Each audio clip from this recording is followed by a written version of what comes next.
Welcome back to the deep dive. Today we are taking on a powerhouse chamber of the heart that, honestly, it's often overshadowed. It really is. Everyone talks about the left ventricle, the massive engine driving systemic circulation, but our sources today are really pulling us deep into the architecture of its essential partner, the right ventricle, the RV. So our mission isn't just to state its job pumping blood to the lungs, but to understand why this chamber is so geometrically and functionally unique. We're analyzing its specific brilliant design based on some fascinating source material you've gathered. Yeah, and what's fascinating, I think, is that the RV isn't just a smaller, weaker version of the LV. That's a common misconception. Right. It's actually a biological pump designed for, well, maximum efficiency, but in a low-pressure environment. Its entire structure, its wall thickness, its shape, even its internal divisions, it's all tailored specifically for the needs of the pulmonary system. Which is just a fundamentally different task than the LV's, high-pressure systemic mission. Exactly. That specialization defines its entire anatomy. And that specialization starts right away with its geometry and location, which kind of defies the typical symmetrical heart diagram we all learned back in school. Excellent. The RV actually forms the largest portion of the anterior surface of the heart, the sternocostal surface, meaning it sits right up against your sternum. Right there in the front. But geometrically, it's the shape that's the initial surprise, I think. If you could cut the heart in half, the RV doesn't look like a circle at all. No, not at all. It's shaped more like a crescent or maybe a triangular envelope kind of wrapped right around the dominant left ventricle. Why? Why is it forced into this unusual crescent shape? Well, that crescent shape isn't accidental. It's really dictated by mechanics. And it introduces one of the most important concepts in cardiac function, ventricular interdependence. Interdependence, okay. Yeah, the RV has to share a wall, that's the interventricular septum, with the much larger, much higher pressure LV. So they're literally leaning on each other. Pretty much. And by cradling the LV like that, the RV actually benefits functionally. When the LV contracts really powerfully, the septum bulges into the RV cavity. And that bulging actually helps the RV's own contraction. Yeah. So the RV is structurally and functionally dependent on its big muscular neighbor. Which lets it be efficient without needing that massive wall thickness of the LV. Exactly. It's really a great example of resource sharing in the body, a very efficient design. Okay, so let's unpack this a bit more. The RV is actually engineered as two specialized functional spaces in one, and these two areas are apparently dramatically different internally. That's right. We're talking about a distinct inflow tract and a specialized outflow tract. So the inflow tract is the receiving zone, right? It takes deoxygenated blood from the right atrium through the tricuspid valve. Functionally, it needs to be pretty robust for filling and contraction, I guess. Precisely. And if we connect this anatomical division to the actual mechanics of blood movement, the rough surface of the inflow tract makes perfect sense. It's lined with these thick, irregular muscular ridges. The trabeculae carneae. Yep, trabeculae carneae. These ridges provide stability and surface area for muscular contraction, and they actually help kind of stir the blood, preparing it for the push. Interesting. But then you immediately hit the outflow tract, which you said is completely different. Totally different. This section, known as the infundibulum, or sometimes the conus arteriosus, it's smooth-walled, funnel-shaped, and it heads superiorly and anteriorly towards the pulmonary trunk. Why the abrupt switch? Rough muscle to smooth funnel. Well, think of the outflow tract as the launch day. Okay. It has to transition blood smoothly and quickly, without turbulence, right into the pulmonary artery. The smooth walls reduce friction, and they facilitate that rapid, high-velocity movement needed to pop open the pulmonary valve. So the RV effectively shifts gears internally. Yeah, it goes from volume management in the inflow to flow propulsion in the outflow. Very distinct functions. And that transition needs absolute control. So, moving on to the engineering marvel of the valves, directionality is everything here, obviously. Crucial. The entry point is guarded by the tricuspid valve, named for its 3 cusps. But you're saying the real engineering challenge isn't just the cusps themselves, it's stopping them from flying backward when the RV contracts. Exactly. That's the key problem to solve.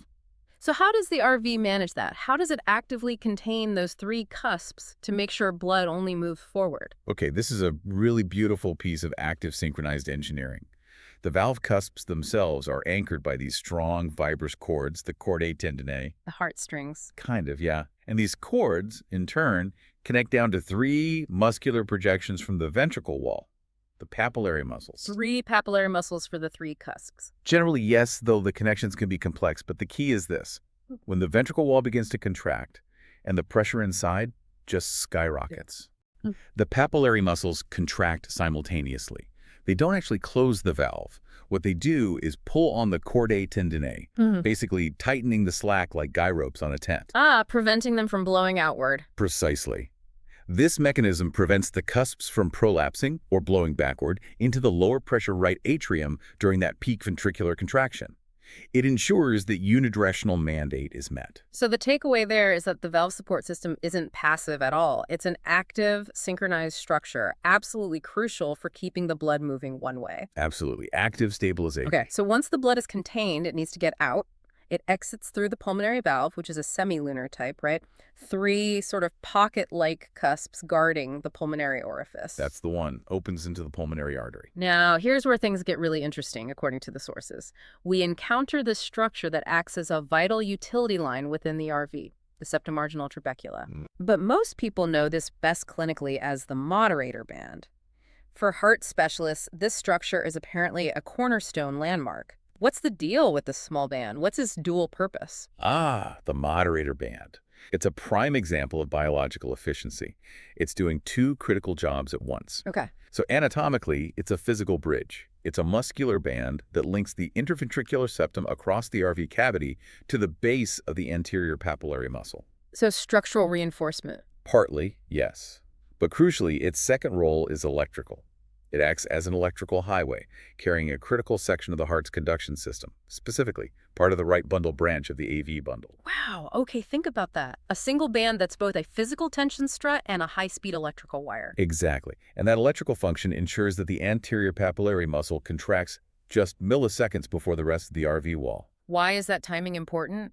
It pretenses the chordae tendineae, getting that tricuspid valve ready and stable before the main ventricular pressure surge hits. It makes the whole valve closure process much more secure. So if the moderator band malfunctions electrically, that entire synchronized system of valve support could just fall apart. It absolutely could. It's Yeah. integral to that time contraction. And because it is so distinct and pretty consistently located, its presence is a really crucial landmark during cardiac imaging, like echocardiograms, and also during surgical interventions. It helps map out the ventricle's internal geography. Fascinating.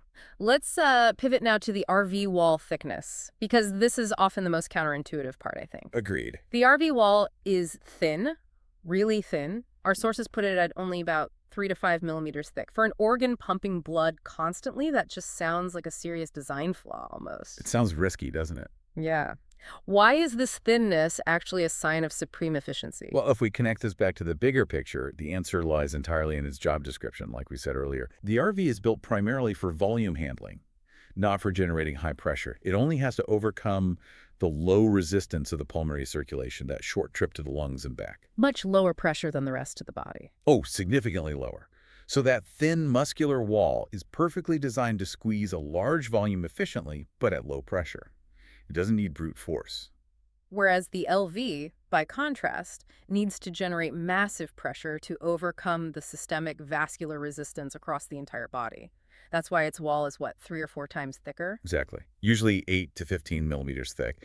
So the RV's thinness, while incredibly efficient for its specific task, also means it has very little reserve capacity when challenges arise. It's built lean. Makes sense.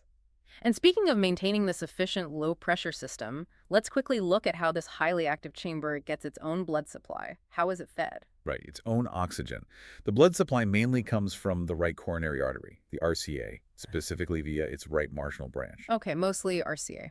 Mostly. There's usually a small supply overlap from the left anterior descending branch, the LAD, near the septum, but it's primarily RCA territory. So what's the significance of it being so dependent on the right coronary artery? Well, it's a clinical vulnerability factor, really.